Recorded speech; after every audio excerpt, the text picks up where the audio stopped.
মহালয়ার সকাল। দেখো আমার মহালয়ার সকালটাও শুরু হলো সেই একই টিভি শোর মধ্যে দিয়ে। আর আকাশটাও সকাল থেকে একদম ঝুম মেরে আছে, মেঘলা মেঘলা করে আছে, জানি না দিনে রোদ উঠবে কি না। এদিকে আমাদের কাজের বউ তার মেয়ের সাথে বসে চা খাচ্ছে, বাবারও বাজার সারা। তো আমি এলাম রান্নাঘরে, এবার রান্নাঘরের কাজ শুরু করতে হবে। ওদিকে পাপার খাওয়া কমপ্লিট হয়েছে, ওর বাবা বেরোবে, টিফিন প্যাক করতে হবে, অনেক কাজ। এই যে বদমাইশটা এখন টুকি টুকি খেলবে, এইখানে দাঁড়িয়ে টুকি করছে। এত বদমাইশ, এত বদমাইশ কি বলবো।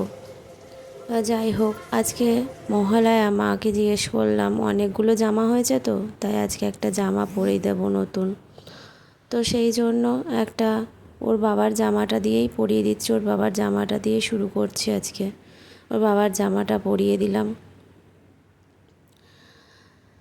একটু বাবু করে সাজিয়ে দিতে হবে তো। প্যান্টটা এটাই ছিল প্রথমে, কিন্তু ওর দাদু বলল প্যান্টটা চেঞ্জ করে দিতে, তাই প্যান্টটা পরে আবার চেঞ্জ করে দিয়েছি। প্রথমে পরতে চাইছিল না, খুবই বদমাইশি করছিল, তারপর আবার জোরপূর্বক পরিয়ে দেওয়া হলো। যাই হোক, খুব খুশিও, একটু স্মাইলও করে দিল, আমাকে একটু হাম্পিও দিয়ে দিল। এইভাবেই সকালটা মিষ্টি করে তো শুরু হলো, জানি না পরে তেতো আছে নাকি। মহালয়ার দিনটা আসলে খুব দুঃখই লাগে, ছোটোবেলাগুলো খুব মিস করি। এখন পাপার ছোটোবেলার মধ্য দিয়ে নিজের ছোটোবেলাটা মনে করি।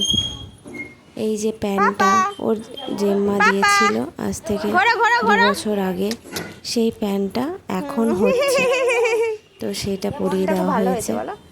এখন চললেন বাবার সঙ্গে, আমিও নিজের কাজগুলো সারবো রান্নাঘরে গিয়ে টুকটুক করে।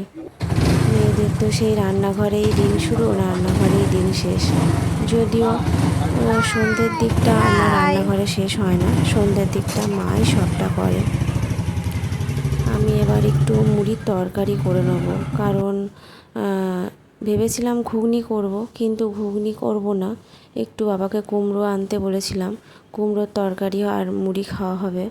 যেহেতু ধোকার ডালনা হবে তো, সেহেতু কুমড়োর তরকারি করা হলো। কারণ মটর করলে আর ছোলা একই ডাল, মানে ডাল গোত্রীয় হচ্ছে আর কি, সেহেতু বাবা খাবে না, সেই জন্য মটরটাই করা হলো, মানে মটরটা করা হলো না, কুমড়োটা করা হলো। তাই কুমড়োগুলো কেটে নিচ্ছি। মা আর বাবা গেছে গঙ্গা স্নান করতে। প্রথমে যাচ্ছিল না, আমি বললাম যাও না, আমাদের তো কাছেই গঙ্গা, এই মোটামুটি 2 কিলোমিটার 3 কিলোমিটারের মধ্যেই হবে আমাদের বাড়ি থেকে। আমি ঠিক এক্স্যাক্ট বলতে পারবো না, যে কেউ যদি আমার দাইহাটের মানে কেউ এই ভিডিওটা দেখলে কিছু মনে করো না, আমি সত্যিই বলতে পারবো না কত কিলোমিটার। তো তারা নেই, এখন আমি একটু কাজটা সামলে নিচ্ছি। ওর বাবাকে বললাম ছেলেকে নিয়ে একটু বসতে, তো ওর বাবা এখন ওকে পড়ানো শেখাচ্ছে। যাক, একটু আমার তাও কাজে লাগবে এটা, নাহলে অন্য সময় লম্ফঝম্প করে বেড়ায়। আমি এই ধোকাগুলো একটু ভেজে নিচ্ছি। তো বাবার আবদারে এই ধোকার ডালনা রিভিউ হচ্ছে, রিভিউ তো দেওয়া সম্ভব নয়, বাবা ভিডিওতে আসে না, মানে সামনাসামনি আসবে না, আমি লুকিয়ে লুকিয়ে তুলি। তো বাবা বলল খুব ভালো হয়েছে। তো এই একটা একটা করে একটু ভেজে নিই, কারণ একটু ডুবো তেলে ভাজতে হয়। তো এই ভাজা হয়েছে ধোকাগুলো।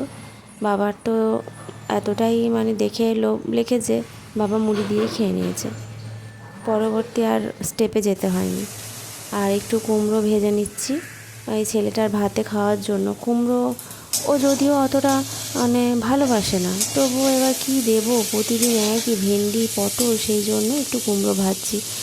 তার আপডেট হচ্ছে কুমড়ো ভালো করে খায়নি, বেশিরভাগটা আমিই খেয়েছি।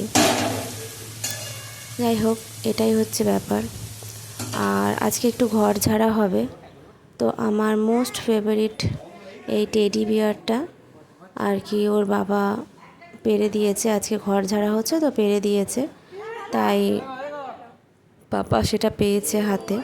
খেলা হচ্ছে। এখন জানি না কখন ওটাকে ছাড়বে। মা এদিকে সমস্ত বাছাবাছি করছে। আমি বলছি, যত বলছি টেডি বিয়ারটাকে নিয়ে নিচে চল, ওর থেকে বড় নড়াতে পারছে না, তাও ওটাকে দেখো ঘষে ঘষে নিয়ে যাচ্ছে। কিন্তু কিছু করার নেই, হাত থেকেও ছাড়ানো যাবে না, তার চিৎকার করবে। আজকে এই নিয়েই চলবে মনে হয়। কতক্ষণ চলবে আমি জানি না, তবে চলবে কিছুক্ষণ। আমার মহালয়াটা এভাবেই কাটবে এখনো পর্যন্ত। তোমাদের মহালয়া কেমন কাটলো একটু বলো। আজকের মতো টাটা, বাই বাই।